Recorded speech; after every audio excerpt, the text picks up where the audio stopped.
I'm a 19-year-old F with 6 older siblings. My parents spent most of my childhood spending money they didn't have on my siblings, so by the time I hit my teenage years, I realized I was probably going to have to fend for myself financially when I turn 18. I started babysitting and doing odd jobs around my neighborhood when I was 14, and eventually got part-time jobs during the school year. By the time I was 16, I was working 3 jobs in the summer and 2 in addition to school. When my parents told me they couldn't pay for college, I'd already earned enough, along with scholarships, to be able to put myself through college and have plenty left over. I've continued to work during the school year, and have been able to make money during quarantine by tutoring online. The issue began a few months ago, when my eldest sister got married. My parents spent $30 grand on her wedding, taking out a second mortgage to do so. To make matters worse, my dad was furloughed 6 days after the wedding. They'd effectively dug themselves into a hole they couldn't get out of.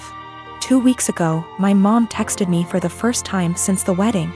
She didn't say hi, ask how I was, or make any small talk. She just said, "Your dad and I need a favor. When can we call you?" I'd expected this. None of my elder siblings are doing well financially, and they've exhausted all other loan options, both from family and the bank. I figured they would text me, ask me to loan them a few thousand, and promise to pay it back when they could figure things out. I was absolutely willing to pitch in a few thousand, and had even considered giving them some of my tutoring jobs so they could make some extra cash. I was not, however, expecting them to demand I give them all the money, close to $40,000. I'd made from the ages of 14 to 18. The exact statement my mom had made was, "You made that money under our roof.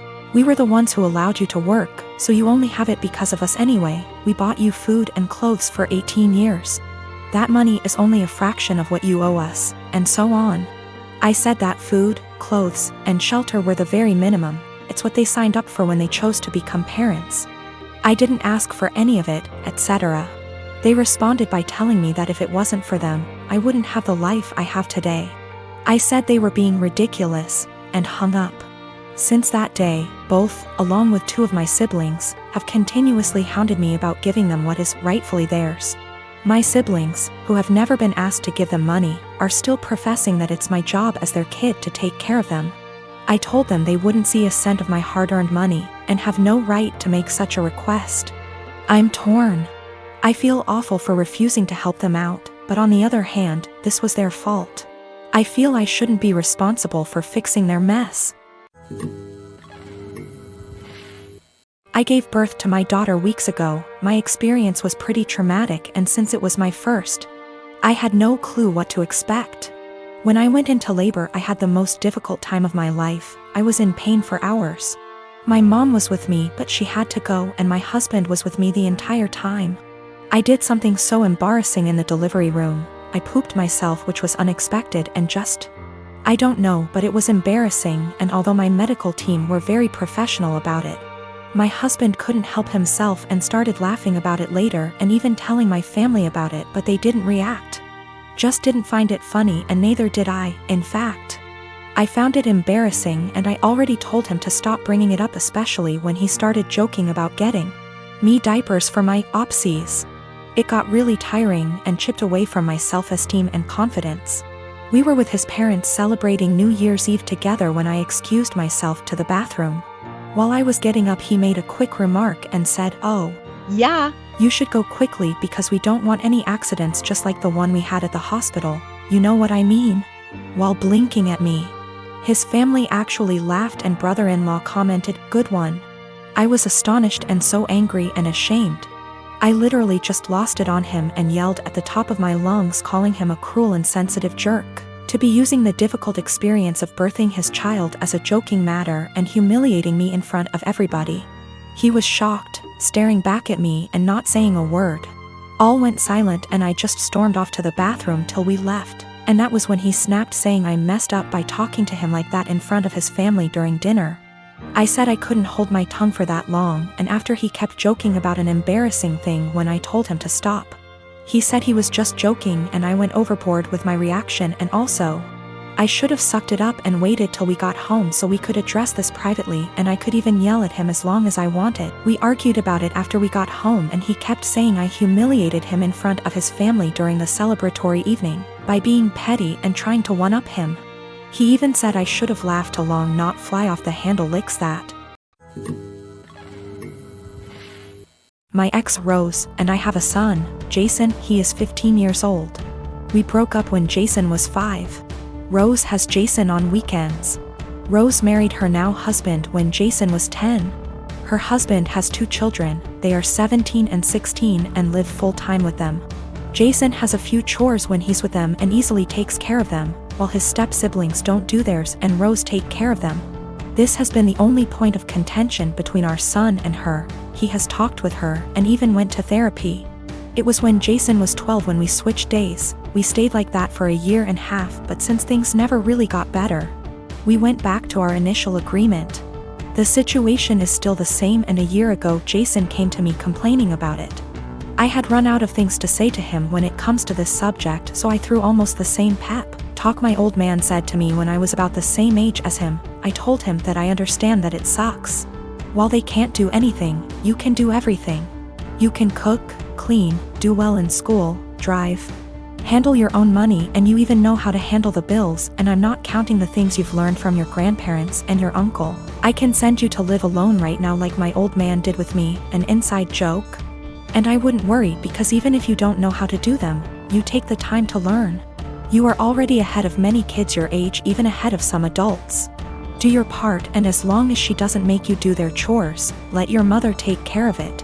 Just focus on spending time with her the way you've been doing so far. The world is going to hit your step-siblings hard one day. Jason took it well, and things have been going well until yesterday. He went out with his mother, and when they returned, they found their house a complete mess. I don't know what they did, but it was bad enough that Rose snapped and finally forced them to clean the house. The kids tried to get Jason to help them because they were struggling, but he refused, claiming it wasn't his mess. They kept nagging him, and Jason told them that I was right, they are really useless. His mother asked him if I really said that. He said I didn't, but it can be summed like that. He called me at night telling me that he probably got me in trouble and explained the situation. Rose with her husband came today about what I said. I told them that I never called them useless and explained what I said. But useless never leave their minds, and told me I'm an asshole and to stay out of their business. Rose and her husband comments were more about her kids, who I don't care, but when it comes to my son, of course I will. Jason wasn't standing there looking smug and calling them useless. He was in his room minding his business. The constant nagging and his mother's inability to stop them make him snap. That's when he called them useless. He knows he should ignore them or be more tactful, but I get it, his patience has limits just like everyone else. He apologized to his step-siblings before he came back to my house yesterday. He also apologized to me for kinda throwing me under the bus, but I told him it was unnecessary, everything cool between us. Why did he keep going to his mother? He wanted. Last year he was on the fence about going back, but after our talk, he finally accepted that his mother wasn't going to change, and he decided to work around that because he still wanted a relationship with her. Their relationship actually got better, but after what happened, their relationship is going to change. We have to wait if it is for better or for worse. Him and I talked, and he's still thinking about what to do, but he says that he'll probably do what he had planned last year.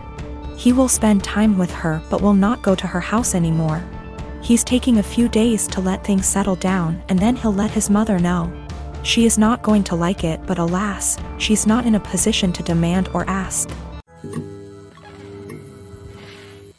I am a 36 years old female, and I have always been into jewelry. I used to own a variety of jewelry sets, but due to unfortunate circumstances, most of them had to go so I could afford rent after I lost my job. My husband never got lucky to land a job since 2013. Thankfully now I have a stable job that gets us by from month to month.